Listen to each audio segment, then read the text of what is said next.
Alhamdulillahi Rabbil Alamin wa salatu wa salamu ala nabiyyina Muhammad.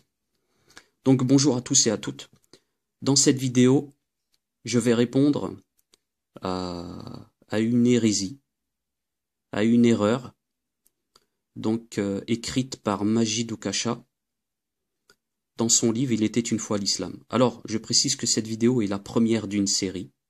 Je prendrai mon temps parce que j'ai des choses à faire à côté, donc je suis pas toujours derrière l'ordi, derrière ceci, derrière cela, donc j'ai pas forcément le temps de faire 3 vidéos à la semaine. Ça va mettre je prends toujours mon temps, alhamdoulilah.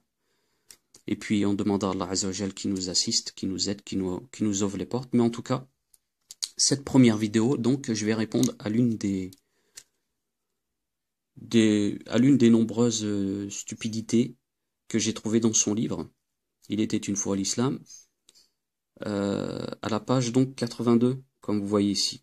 Alors, Majid Oukacha se dit apostat. On peut remarquer au début de ce livre-là qu'il a écrit pendant 8 ans, paraît-il. 8 ans. Il est tellement nul le livre, 8 ans. Bon, bref. Qu'il se dit apostat, mais qu'il ne connaît même pas le sens de la ilaha illallah. Donc, il est sorti d'une religion, c'est-à-dire l'islam, qui ne connaissait même pas en fait. Donc, vous voyez le truc. En tout cas, on va pas parler de ça aujourd'hui. Là, on va parler seulement de la page 82. Alors, il simule une conversation entre un croyant et Hélène, c'est-à-dire lui en fait. Donc le croyant, au début de la conversation, précise qu'il ne connaît pas bien le Coran, qu'il a jamais lu dans son intégralité, etc. Donc vous avez une conversation entre un musulman qui connaît pas l'islam et Oukacha. Ça en dit long sur la personne, sur le livre aussi. Alors, le croyant dit, je continue sur 16, verset 15, et il a implanté des montagnes immobiles dans la terre afin qu'elles ne branlent pas, en vous emportant avec elles de même que des rivières et des sentiers pour que vous vous guidiez. Sourate 21, verset 31. Et nous avons placé des montagnes fermes dans la terre afin qu'elles ne s'ébranlent pas, en les entraînant, et nous y avons placé des défilés servant de chemin afin qu'ils se guident. Tu vois, Allah dit qu'il a fermement placé les montagnes dans la terre, etc. Hélène. Ensuite, on a Hélène qui répond, c'est-à-dire Oukacha. Ton premier verset est faux, c'est sûr qu'à l'échelle d'une vie humaine, les montagnes paraissent immobiles et fermement ancrées dans la terre. Mais à l'échelle des temps géologiques sur des millions d'années, c'est loin d'être le cas. Sache que les Alpes n'ont pas toujours existé et qu'elles disparaîtront un jour. Etc. Alors, ici nous avons le croyant qui dit, donc c'est Majid Oukacha qui simule, et il cite 2 versets. Alors, dans ces 2 versets, Allah Azza wa Jal nous dit qu'il a implanté des montagnes immobiles dans la terre afin qu'elles ne branlent pas, c'est-à-dire la terre, elle, sans S, comme vous le voyez. Et pour beaucoup de scientifiques, non musulmans et aussi musulmans, comme vous le savez, les montagnes, nous on aperçoit que le sommet, la racine de la montagne, si je peux dire ainsi, est beaucoup plus profonde dans la terre. Et pour beaucoup de scientifiques, les montagnes, les chaînes montagneuses, permettent à la terre de moins trembler. Ça limite les tremblements de terre. C'est quelque chose de scientifique, soutenu par beaucoup de savants. Donc ça, c'est une chose qui n'est pas évoquée dans ce passage. Mais bon, je le précise ici, pour que vous le sachiez. Un verset dans le Coran attire l'attention sur une caractéristique très importante des montagnes, la fonction de prévention des chocs dans la terre. Et nous avons placé des montagnes fermes dans la terre afin qu'elles ne s'ébranlent pas en les entraînant.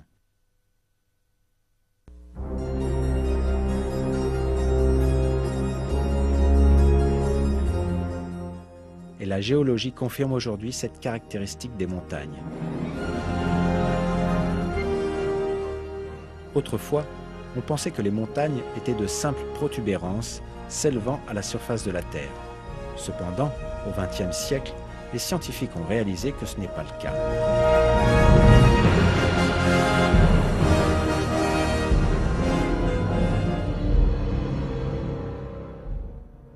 parties connues comme étant les racines des montagnes s'étendent aussi profondément que 10 à 15 fois leur propre hauteur.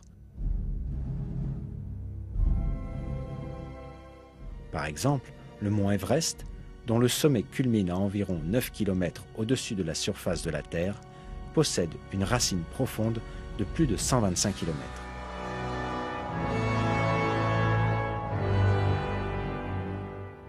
Les montagnes apparaissent suite au mouvement et aux collisions des plaques massives formant la croûte terrestre.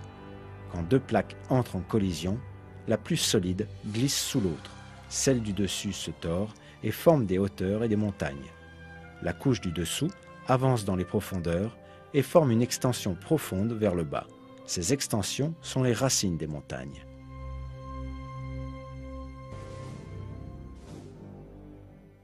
Grâce à leurs racines, les montagnes fixent la croûte terrestre. Par conséquent, elles empêchent tout glissement sur la couche de magma ou parmi les couches elles-mêmes, et elles empêchent également de grandes secousses terrestres.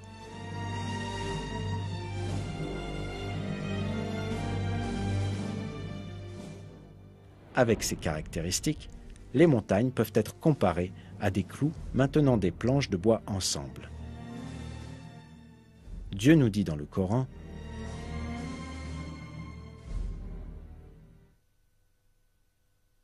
N'avons-nous pas fait de la terre une couche et placé les montagnes comme des piquets ?»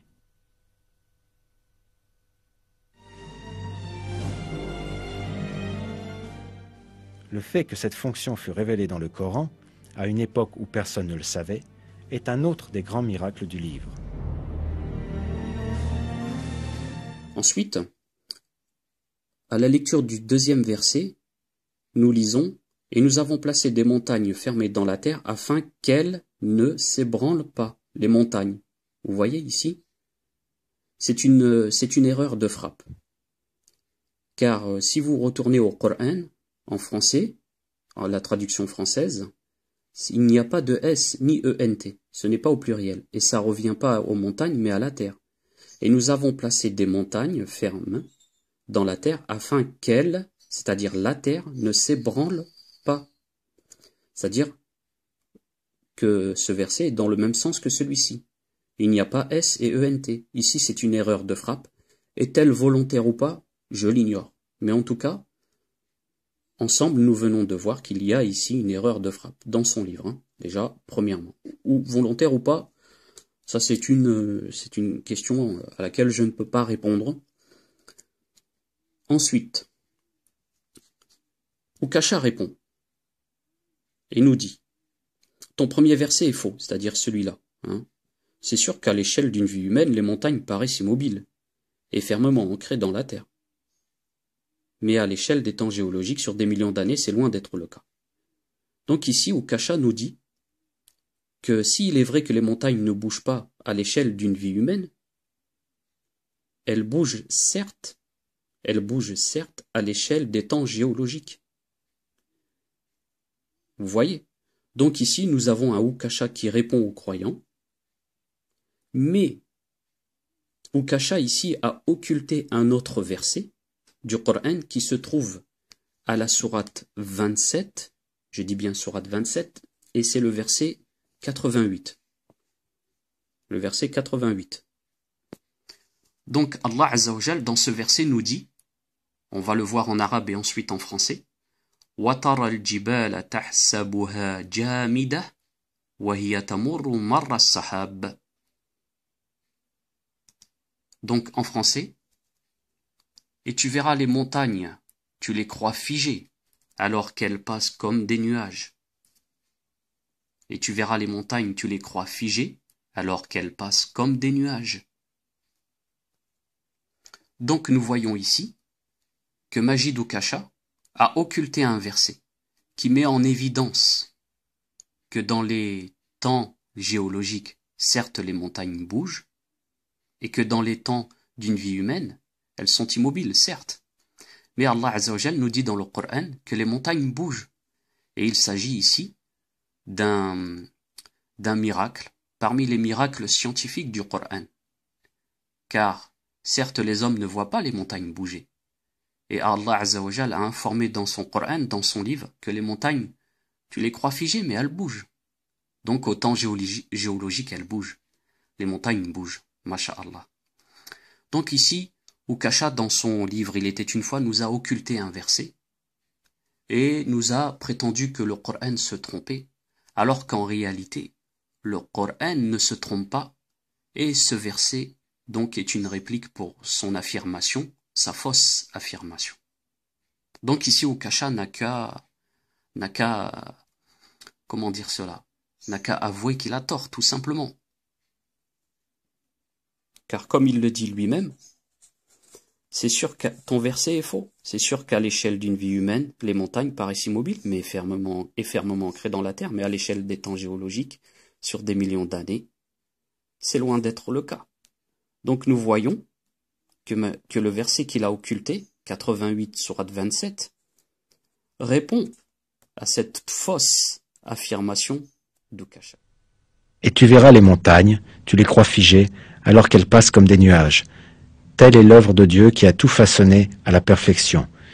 Il est parfaitement connaisseur de ce que vous faites.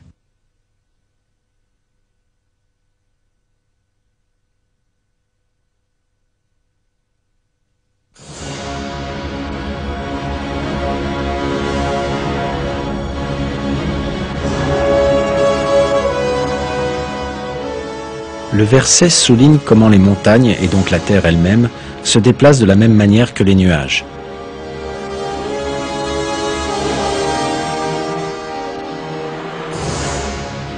La direction du mouvement des principales masses nuageuses, à 3500-4000 mètres d'altitude, se fait toujours d'ouest en est.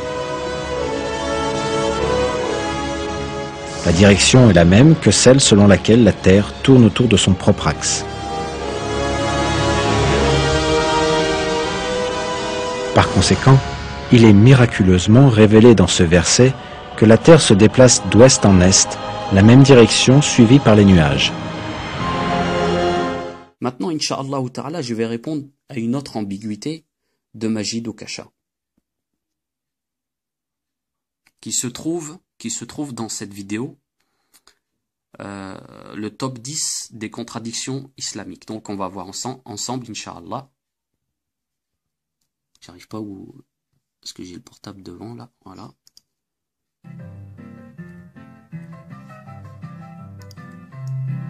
Je suis un ancien musulman et je reçois régulièrement de la part de musulmans sur Twitter, sur Facebook ou sur YouTube, l'argument suivant donc, tu te crois plus malin que 1,5 milliard de musulmans?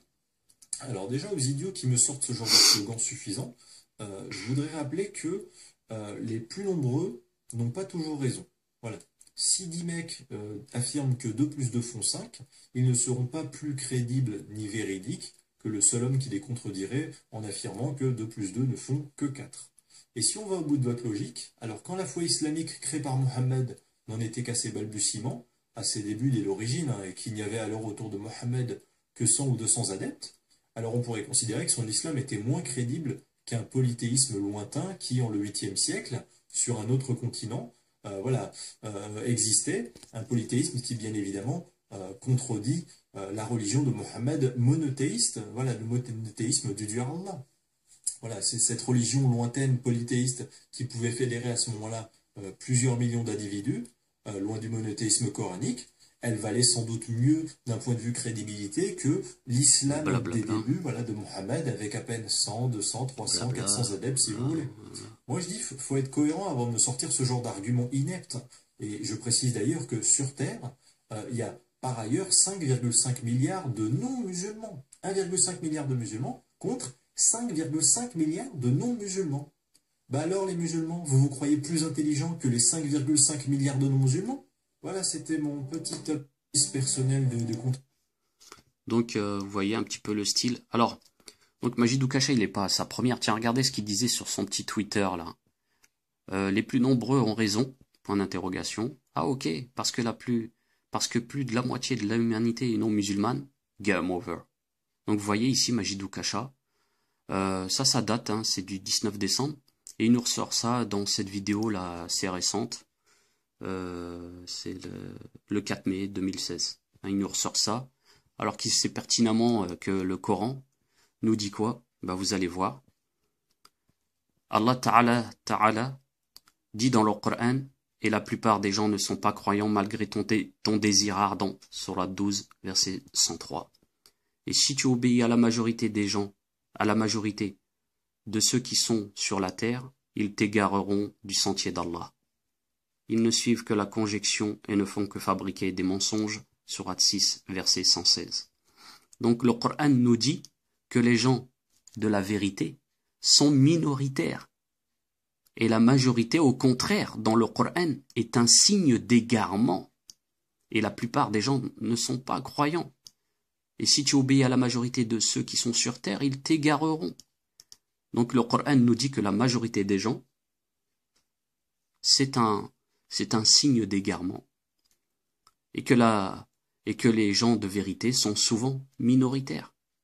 Donc on voit ici encore une fois que dans le top 10 des contradictions islamiques, donc là ici j'ai répondu à l'une d'entre elles, je ferai d'autres plus tard, Inch'Allah Ta'ala, on voit encore une fois que Majidou Kasha parle sans connaître, sans science, et c'est pour cela qu'il esquivera les demandes de certains frères de débattre avec lui. D'ailleurs, à ce sujet, il m'a bloqué sur Twitter, sur Facebook, sur Twitter à 2 reprises, et sur Facebook, il m'a interdit de commenter. Parce que monsieur ne connaît absolument rien, et on a vu ici qu'il ne sait même pas qu'en islam, la majorité c'est un signe d'égarement, et que, contrairement à ce qu'il dit, Allah Azza wa Jal, à l'échelle des temps géologiques, fait bouger les montagnes comme les nuages. Hein. Et tu verras les montagnes, tu les crois figées alors qu'elles passent comme des nuages. Allahu Akbar. Donc sur ce, je vous laisse et je vous dis à la prochaine, Inch'Allah. أقول هذا وأستغفر الله لي ولكم إنه هو الغفور الرحيم.